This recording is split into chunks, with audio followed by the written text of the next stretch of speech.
your loved ones choosing drugs over you. Over 20 million Americans over the age of 12 have some sort of prescription drug addiction. This is a worldwide problem, and we need to do something about it as soon as possible. So how do people get addicted to prescription drugs?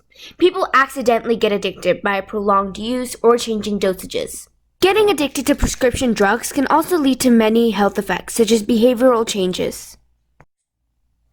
Today's current solutions include a database to determine the drug usage and the observation of behavioral changes. With the latest advancements and understanding of the human genome, we now have a better idea of the role of genes in addiction and illnesses. My approach is to look for a solution to the problem at a genetic level. Introducing Epione, named after the Greek goddess of soothing of pain. The device is built on the idea of detecting specific protein created by a gene that relates to addiction.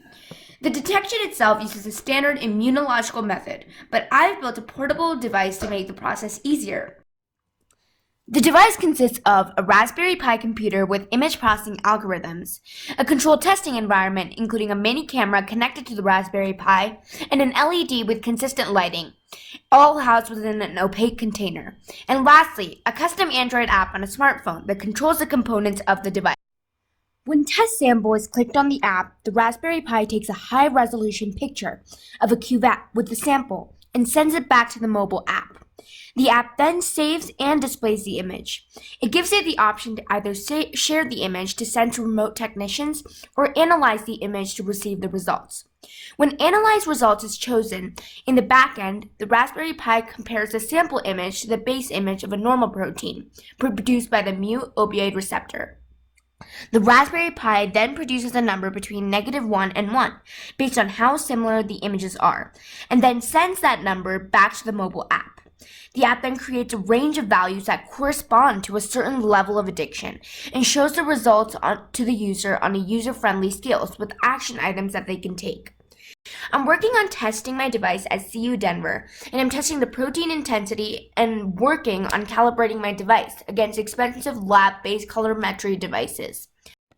I have several future plans. One of them is to meet with physicians to receive feedback on my solution. Here are some of the challenges I faced and how I overcame them. One of the main ones was finding access to a lab and experts.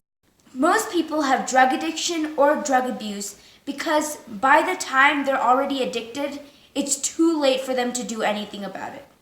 Hopefully, with my device, I can solve this problem as soon as possible. I want to thank the Inventor Challenge, Imagination.org, and AT&T Aspire for this amazing opportunity.